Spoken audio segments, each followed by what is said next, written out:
Bonjour et bienvenue dans Terres et Vignes de l'Aube. Comme vous le voyez, cette émission a été principalement enregistrée en extérieur durant les foires de Champagne. Donc aujourd'hui, je propose de passer au vert. Alors pas au vert kaki du 5e régiment de dragons, mais au vert pour évoquer le monde agricole, le monde de la campagne. Et on s'est posé la question avec Terres et Vignes, la Chambre d'agriculture et bien sûr Canal 32, et comment accéder au métier agricole, qu'on soit adolescent, qu'on soit demandeur d'emploi ou qu'on soit également actif. Ici, c'était peut-être le meilleur lieu pour répondre à toutes ces questions puisque l'ensemble des opérateurs sont présents. Alors, est-ce que c'est le parcours du combattant ou pas? Je crois pas. Peut-être comme moi, il y a des fois où il y en a marre de cliquer,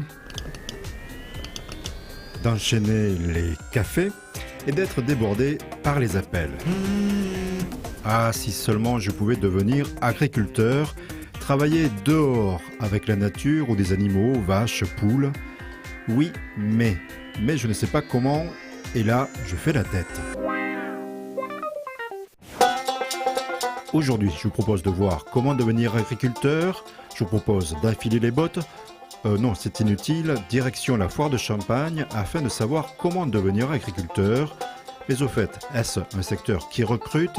Tiens, ici, je pense que l'on peut répondre à cette question. C'est le premier secteur recruteur dans le département de l'Aube.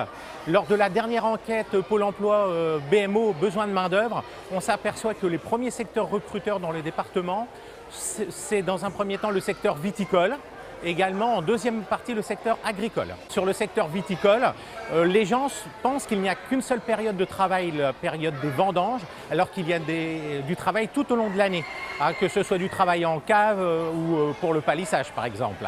Dans le secteur agricole, vous avez des emplois dits accessibles pour les débutants, comme par exemple le tri de pommes de terre dans le secteur de Nogent-sur-Seine, ou encore les activités dans des exploitations agricoles. Les entreprises agroalimentaires sont très présentes sur le département et ont besoin de main-d'œuvre avec des emplois qui sont accessibles immédiatement. Il suffit simplement de se positionner sur les offres d'emploi, éventuellement de passer des exercices dans la méthode de recrutement par simulation de Pôle emploi et ensuite être embauché pour une période de saison qui peut durer plusieurs mois. A priori, il y a plein de métiers différents et possibles dans le monde agricole. Mais en 2018, quelles sont les dernières prévisions d'embauche, chiffres à l'appui, pour l'Aube? Je regarde les dernières statistiques des besoins en main-d'œuvre. Donc dans les métiers viticulteurs, arboriculteurs, salariés, les projets de recrutement annoncés suite à la dernière enquête, 5242 postes d'emploi souhaités. Agriculteurs salariés, 680. Donc vraiment, ce sont les deux premiers secteurs de demande d'emploi dans le département de l'Aube. Des gens n'y pensent pas forcément. Il est intéressant de se tourner vers les secteurs agricoles et viticoles et de penser éventuellement à se former. Des organismes sont présents sur le territoire. Les partenaires de Pôle emploi tels que l'APCITA, Terres et Vignes sont là pour faire la promotion de tous ces emplois et on peut aider pour diriger les gens vers des formations adéquates en fonction des demandes des entreprises locales. Donc les filières agricoles recrutent. Parmi les bonnes adresses dans l'Aube pour se former, s'orienter vers une reprise d'exploitation ou bien créer son activité, je connais la Chambre d'agriculture et les jeunes agriculteurs qui peuvent accompagner les projets. Il existe aussi deux entités de la formation agricole dans le département, deux noms à retenir, Sainte-Maure et l'EPL de l'Aube à Saint-Poinge. Leur métier de base, les parcours scolaires liés au domaine agricole. Sorti de troisième, il peut effectivement aller rencontrer une formation agricole, des formations qui vont de la quatrième jusqu'au BTS dans différents domaines. Par exemple à Sainte-Maure, on a des domaines de l'environnement, de l'agriculture bien sûr, de l'animal, du végétal, mais aussi de la faune et de la flore, et puis de l'équitation. Ces formations vont jusqu'au BTS et permettent justement de faire une formation post-troisième ou post-bac de manière des plus classiques. Déjà, une statistique qu'il faut peut-être rappeler, c'est que le monde agricole est le deuxième employeur en France. Et parmi nos élèves, effectivement, quand on regarde les classes sortantes, en général, à 6 mois, ils ont soit un métier avec, comment dirais-je, un emploi au bout, soit sont en formation supérieure. Donc oui, on peut dire que c'est des formations qui ne débouchent pas sur des périodes de chômage très longues. Dans l'enseignement agricole, effectivement, il y a aussi une branche, la branche des services aux personnes. Et cette branche-là est donc une filière qui va destiner plutôt un public souvent féminin, qui a une motivation pour le social, les métiers de la santé, mais aussi tout ce qui est l'accompagnement dans le territoire, maisons de retraite très hautes. Autre établissement, autre spécialité, l'EPL de l'Aube. L'EPL de l'Aube dispense des formations de la 4e au BTS dans les domaines de la production agricole, viticole, les aménagements paysagers, les services aux personnes et le secteur forêt-bois. Donc l'établissement accueille de la 4e au BTS sur différents dispositifs, formation initiale, continuée par apprentissage. Si ces établissements forment dans un cadre scolaire des adolescents aux adultes, est-ce qu'ils accueillent des salariés ou demandeurs d'emploi qui souhaitent changer de métier et devenir agriculteurs? Les candidats sont perdus. Les dispositifs de formation continue sont très compliqués en fonction du statut de chaque candidat. Trouver l'organisme qui va financer la formation et l'organisme qui va également assurer la rémunération le temps de la formation. Donc notre rôle est d'accompagner les candidats vers les structures et les prescripteurs et les services qui peuvent les accompagner et les financer tout au long de leur projet de formation. Ça, vous connaissez par cœur? Ça, on connaît par cœur. Mais souvent, ces personnes-là nous contactent. Donc on essaie de les rencontrer, de voir déjà où ils en sont, quels sont leurs projets nouveaux, pourquoi ils veulent revenir ou aller dans le milieu agricole, faire aussi un accompagnement avec d'autres partenaires. Et puis on va, au regard de leur motivation, soit proposer des choses qui sont propres à notre établissement, soit les diriger vers d'autres. Par exemple, chez nous, si c'est les métiers de l'agriculture ou de l'élevage, eh bien, on va pouvoir, pour certains, par exemple, s'ils ont un BTS d'un autre secteur, leur proposer une formation à 1 an, d'un même BTS agricole, et donc de le faire un cursus beaucoup plus court. Pour d'autres, si c'est des formations assez précises, nous avons par exemple chez nous une formation de responsable de silo qui se fait pour la majorité en contrat pro, donc en ayant une entreprise partenaire, et qui elle va se dérouler plutôt sur 1 année. En formation adulte, c'est vraiment le cursus qui va être adapté à l'expérience professionnelle aussi de l'adulte, et notamment pour certains d'entre eux, ils auront même la possibilité de faire des VAE. La VAE, validation des acquis de l'expérience, c'est en fait obtenir un titre sans aller autant de temps à l'école, sans reprendre une fac, tout en valorisant un maximum toute l'expérience professionnelle que la personne a pu avoir au cours de son parcours antérieur. Les métiers de l'agriculture au sens large sont porteurs d'emplois. Si nous mettons en œuvre ces formations, c'est justement pour préparer à l'acquisition des compétences qui sont exigées dans les différents métiers de l'agriculture, de la viticulture et du secteur forêt-bois. Ce sont des métiers exigeants qui demandent des compétences. 80% de nos stagiaires, à l'issue de la formation, occupent un emploi en règle générale chez leur maître de stage ou dans le réseau de connaissances du maître de stage, du professionnel qui les a accueillis pendant la formation. Il y a du travail, il y a effectivement des métiers en tension qui rencontrent des difficultés pour embaucher des salariés. Notre établissement met en relation les entreprises qui proposent des emplois. Il ne faut pas hésiter de venir nous voir effectivement. On vous accompagne tout au long de la formation jusqu'effectivement au placement dans l'emploi. Les gens ne le savent pas forcément parce qu'effectivement, bien souvent dans le secteur agricole, c'est beaucoup le bouche à oreille qui permet de recruter. Sachez-le, l'agriculture recrute. Je crois que comme dans tout métier, il n'y a pas une part d'inconnu, mais dans nos établissements qui sont quand même des établissements à taille humaine, où la relation avec la personne est importante, on pourra prendre du temps, démystifier peut-être des idées préconçues, mais aussi avoir aussi cette envie de les accompagner. Et les métiers agricoles, effectivement, aujourd'hui, pour certains, même lorsqu'on n'est pas dedans, peuvent peut-être avoir quelques clichés, qu'il est très facile d'expliquer et de répondre concrètement à leurs demandes et à leurs besoins. Donc venez vers nous. Donc, changer de métier et intégrer le milieu agricole, c'est possible. Karine Blandin a fait ce choix, elle témoigne. Pour elle, le parcours nécessite un engagement total et pas seulement un doux rêve. Créer son activité se bâtit sur une motivation et des efforts sans faille. Je suis Karine Blandin, donc j'ai changé de métier en 2012 pour devenir éleveuse de chèvres, transformation fromagère. Alors depuis que je suis toute petite, mes grands-parents m'ont raconté que j'avais toujours parlé d'avoir une ferme. Malgré tout, c'est venu très très tard. Je pensais que mes parents n'étant pas agriculteurs eux-mêmes, je ne pourrais pas devenir agricultrice. Donc j'ai décidé de faire des études dans le domaine viticole. Ma formation initiale est un BTS viticulture-œnologie. Quand j'ai eu 37 ans, j'ai décidé de reprendre un parcours de formation en diplôme d'ingénieur agricole. J'ai travaillé 20 ans dans la viticulture et j'avais peut-être un petit peu le sentiment d'avoir fait le tour et vraiment j'avais envie de me lancer dans quelque chose finalement, de redémarrer de zéro. Il ne faut pas avoir peur surtout de passer un petit peu pour une luberlue, presque une folle, clairement. J'ai eu aussi ces réflexions-là.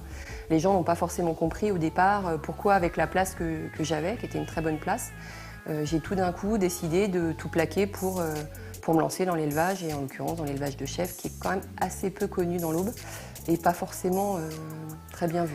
Et bien finalement, on a quand même réussi de mettre en place notre projet. Je savais à peine ce que c'était qu'une chèvre. Il a fallu se former, que ça soit économique ou technique, faire des stages, enfin commencer à apprendre ce que c'était que réellement les chèvres. Dans l'Aube et comme beaucoup de départements en France, le foncier est très rare.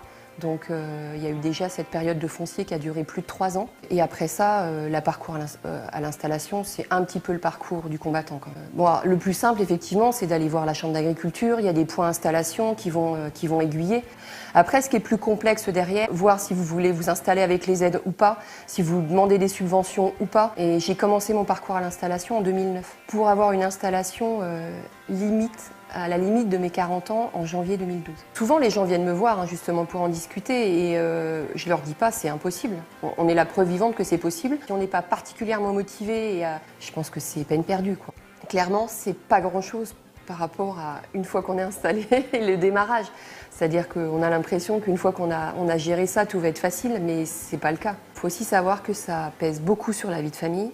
Clairement, ils n'ont pas vu beaucoup leur maman, quoi. Ce qui est vraiment important pour les futurs installés, à mon sens, déjà bien réfléchir à son projet, en sachant que l'animal, c'est énormément de contraintes, c'est beaucoup d'astreintes quotidiennes. Une fois que vous avez fait votre choix, il faut connaître votre sujet. Il fallait savoir à combien je pouvais espérer vendre mes fromages, toutes les charges qu'on allait pouvoir avoir. Il ne faut pas partir à l'aveugle. Comme dans la création de n'importe quelle entreprise. Et l'objectif, c'était de pouvoir en vivre. Le métier est parfois difficile, il y a des moments compliqués à gérer, tout un tas de choses qu'on pourrait mettre en avant pour dire surtout n'y allez pas. Mais clairement, il y a toute une partie du travail qui est tellement fascinant, tellement valorisant. Moi, je n'y arrêterai pour rien au monde.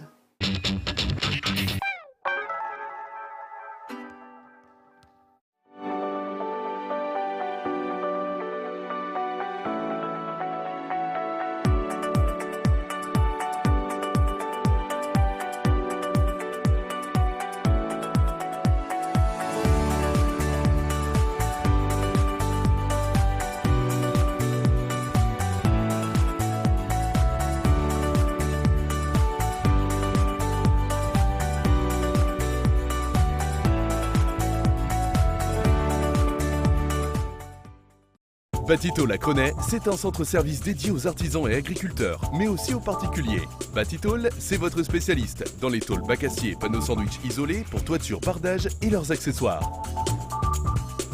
Les aménagements intérieurs de bâtiments sur mesure, les abris de jardin, garages et locaux extérieurs isolés. L'équipe de Batitol étudie tous vos besoins, vous conseille et vous propose des produits précis et adaptés. Contactez-nous, Batitol à Crenay, Zac des Sources, 03 25 43 10 10.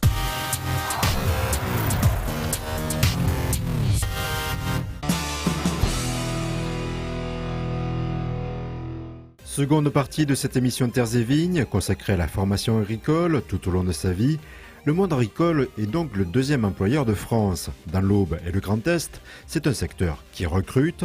Pour autant, les métiers de l'agriculture changent. Ils nécessitent de se former tout au long de sa vie.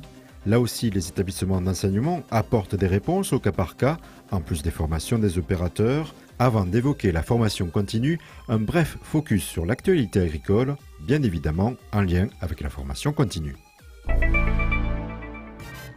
Vous êtes un agriculteur en exercice, vous souhaitez vous diversifier. Les chambres d'agriculture Aube et Haute-Marne proposent une semaine pour sortir des sentiers battus. Comment sortir des rotations, colza, blé, orge? Réponse chez des agriculteurs avec des conseillers techniques, pois chiches, chanvre, lin, lentilles, soja, sarrasin, avoine, épeautre, seigle et d'autres. Les possibilités sont nombreuses. 5 rendez-vous sont proposés du 19 au 22 juin pour évaluer ces pistes. Dans le cadre de l'agenda 21, 3 Champagne Métropole et ses partenaires ont organisé une journée de visite d'une exploitation innovante. Celle-ci se trouve à Feuges. Durant la visite, ou via des stands et des conférences, il a été possible de découvrir des idées, des plans d'action pour le développement durable. Côté patrimoine culinaire artisanal, la confrérie de la Prunelle de Troyes présente un nouveau flacon. Par rapport à la bouteille classique qui est conservée, ce nouveau flacon contient 3 fois plus de la précieuse liqueur. Cet alcool unique est élaboré au Célis Saint-Pierre. Il est à consommer avec modération à raison de ses 40 degrés. Ce nouveau format complémentaire fait 175 centilitres. Donc c'est un format pas très courant et qui en fait s'appelle Samson. Tous les formats de bouteilles au-delà du Magnum ont des noms de personnages bibliques. Et là, c'est le personnage de Samson, celui qui tua à main nue un lion sur le chemin de son mariage. Et c'est vrai qu'avec ce bec verseur, cela permet donc vraiment d'avoir un flacon qui est destiné à des événements festifs. Au nouveau flacon. Puisque cette émission se consacre à la formation et à la reconversion, voici 2 exemples récents d'hommes et de femmes qui ont choisi de devenir éleveurs. Le premier était un champion du toilettage pour chiens. Désormais, il élève des chèvres. Je suis devenu en fait champion du monde. Après, j'ai été juge international et national pour les concours de toilettage. Et j'ai eu envie de changer. Allez Noy, pousse, c'est bien.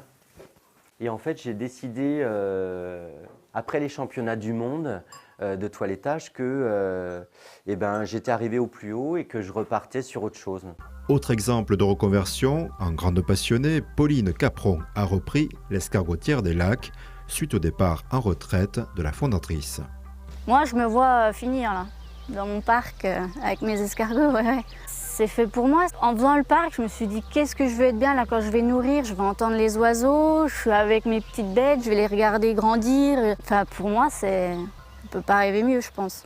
Le secteur agricole recrute. Celui-ci bouge en permanence. L'intensité du travail varie en fonction des périodes. Imaginez donc avoir un contrat et 2, voire 3 entreprises.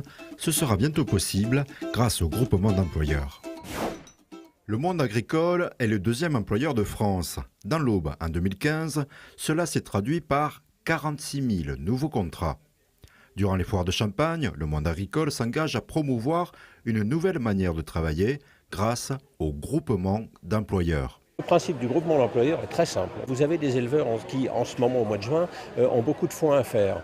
Pour un céréalier, la période, on va dire, est un peu plus calme en attendant la moisson. Donc on peut très bien imaginer un salarié du céréalier qui peut aller chez l'éleveur de manière à l'aider à faire ses foins, et l'éleveur pouvoir revenir après, ou le salarié de l'éleveur pouvoir revenir chez un autre céréalier pour l'aider à faire sa moisson. Et si bien qu'on arrive à essayer de formuler un emploi complet pour un salarié avec plusieurs employeurs. Alors là, l'employeur, clairement, ce sera le groupement d'employeurs, c'est-à-dire que ce sera le groupement d'employeurs qui fera la fiche de paye et qui enverra en mission le salarié chez tel ou tel autre employeur. Le fait d'avoir un groupement d'employeurs qui fera tout l'administratif et qui mettra bien en place toutes les contraintes de l'emploi seront prises par le groupement d'employeurs et non pas par l'employeur lui-même. En 2015, 72% des nouveaux contrats sont de type saisonnier dans la région, notamment en raison des vendanges. Pour les signataires, ce regroupement d'employeurs présente des avantages à la fois pour les salariés et les chefs d'exploitation. On peut faire 2 métiers différents sur une année, mais aussi sur 2 entreprises différentes, sur 2 exploitations différentes. Donc en fait, ça peut être très très enrichissant. Et à côté de ça, on est prêt à mettre les moyens de formation des gens pour qu'ils puissent évoluer dans leur métier. Clairement, ça répond à un besoin du monde agricole, tout simplement parce que beaucoup d'employeurs, ils ont un besoin de main-d'œuvre ponctuelle qu'il est difficile de pourvoir avec un salarié à temps complet, puisque ça le fait payer toute une année pour quelques moments. D'autre part, on commence à avoir beaucoup d'agriculteurs qui, avec le machinisme aidant, ont un peu de temps disponible et n'ont plus assez de revenus. Donc pour ces gens-là, ils peuvent se retrouver demain salariés de leurs voisins de par le biais du groupement d'employeurs. Donc en fait, ça répond bien dans les 2 sens. Pour le monde agricole, le groupement d'employeurs peut partiellement répondre aux difficultés de recrutement. Pour cela, on a créé un mur de l'emploi pour la première fois cette année, en partenariat avec Pôle emploi. Et il y a plus de 200 emplois dans la région qui sont à disposition des gens qui le veulent. Et certes, il y a des métiers difficiles, mais il y a aussi des métiers avec les nouvelles technologies qui sont vraiment très très valorisants. Donc je pense qu'il y a vraiment urgence à ce qu'on puisse avoir des salariés en nombre et qui plus est compétents. Le groupement d'employeurs devrait démarrer en septembre. L'objectif de 5 temps complets et 20 temps partiels est espéré d'ici le printemps 2019. Imaginez que vous ayez décroché un nouvel emploi dans le monde agricole. Est-ce que les formations s'achèvent? Pas forcément. Comme dans tous les autres métiers, techniques et réglementations évoluent. La solution, la formation continue. Pour des stages courts dans le cadre de formation d'initiation, de professionnalisation ou de perfectionnement, mais également sur des dispositifs plus longs, plus remontés en qualification et en compétences, avec pour objectif de valider un diplôme. Formation tout au long de la vie est nécessaire pour s'adapter effectivement aux exigences du métier qui évoluent, exigences réglementaires, sociétales, environnementales. Une remise en question et une adaptation permanente est nécessaire pour pouvoir rester un professionnel digne de ce nom. Eh bien, pour les adultes, il y a plusieurs possibilités. Donc, on rentre dans le domaine de la formation continue et professionnelle. Si on est déjà en poste dans le milieu agriculteur, eh bien, il y a tout un tas de panels de formations qui sont prévus pour le perfectionnement. Ça peut être des formations ponctuelles de remise à jour sur certains domaines techniques, dans l'élevage, dans l'agricole, mais aussi dans des formations plus en lien avec la sécurité. Ça, c'est des formations plus courtes pour des gens qui sont déjà en poste. Pour ceux qui ont quitté ou qui ne sont jamais venus dans le milieu agricole, eh bien, parfois il y a des reprises possibles de structures familiales et ça leur demande de reprendre un cursus via une formation plus qualifiant qui va leur donner la capacité professionnelle et notamment le BPERA qui est un brevet de professionnel de responsable d'entreprise agricole. Des temps de formation en centre qui sont pour la plupart en présentiel. Pour les candidats qui ne sont pas disponibles pour se former en présentiel, nous mettons également en œuvre des dispositifs de formation à distance, donc du travail autonome au domicile qui est complété par un accompagnement à distance, des temps de regroupement au centre de formation pour faire un point sur la progression, préparer des examens. En règle générale, les dispositifs sont aussi complétés par des périodes de mise en situation professionnelle chez les professionnels pour consolider les compétences. Un des retours positifs qui est systématiquement signalé lors des bilans de formation, c'est l'importance de pouvoir se retrouver entre professionnels pour pouvoir échanger, pour pouvoir mutualiser, remettre en cause ses pratiques et pouvoir effectivement conforter son avis avec celui des collègues pour pouvoir évoluer également. On n'a pas du tout ce système scolaire d'apprentissage des leçons comme on le fait lorsqu'on est jeune. Des gens qui avaient des parcours complètement atypiques dans le domaine de l'informatique, dans le domaine de la créativité, qui un jour ont changé de vie et ont pu bénéficier d'une opportunité familiale pour revenir et se former et reprendre effectivement l'exploitation. Qui dit nouveau métier dit nouvelles règles de sécurité. La Chambre d'agriculture de l'Aube et l'opérateur qui entretient le réseau électrique, Enedis, ont signé une convention sur le risque lors des contacts avec les lignes. C'est inattendu et très sérieux.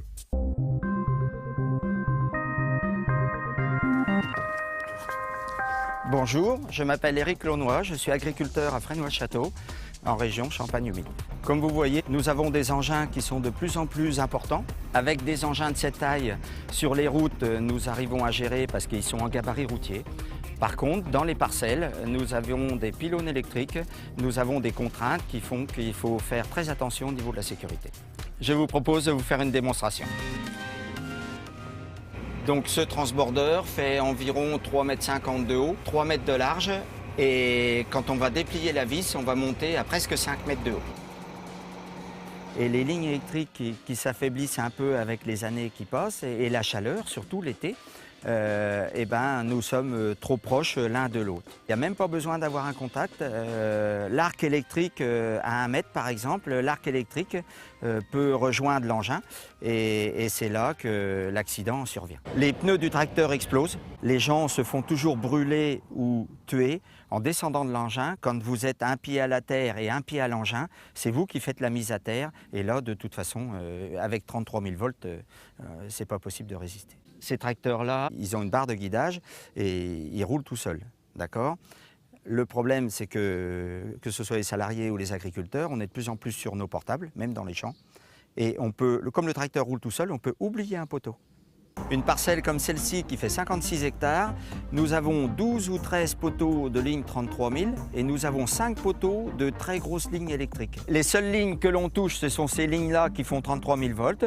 Après, vous avez les lignes à haute tension, à très haute tension, qui sont tellement hautes que ce n'est pas possible de toucher. Il y a de plus en plus d'accidents, la MSA vous le dira et les assurances aussi. Et ben pour toucher les lignes, les types d'engins, ce sont les moissonneuses-batteuses, les transbordeurs comme celui-ci, les ensileuses d'herbe pour les éleveurs et le bénage des bennes au silo. Pour nous, les consignes de sécurité, c'est systématiquement replier la vis après chaque déchargement. Si on touche une ligne électrique, moi je conseille surtout de rester dans le tracteur, de ne pas descendre. On appelle les gens que l'on peut avoir dans son portable, hein, ou même la gendarmerie ou n'importe qui, mais surtout rester dans l'engin. Les réseaux électriques, c'est Enedis qui s'en occupe. Hein. Nous, on est habitué de dire EDF, mais c'est Enedis. Enedis et les chambres d'agriculture ont signé une convention et surtout sur la formation et la sensibilisation, de faire connaître aux exploitants agricoles et aux entrepreneurs qu'un danger existe et de tout faire pour l'éviter. À chaque fois qu'on a quelque chose de nouveau, on croit que ça n'arrive qu'aux autres et ça peut nous arriver aussi. Il faut être au courant du danger, du nouveau danger.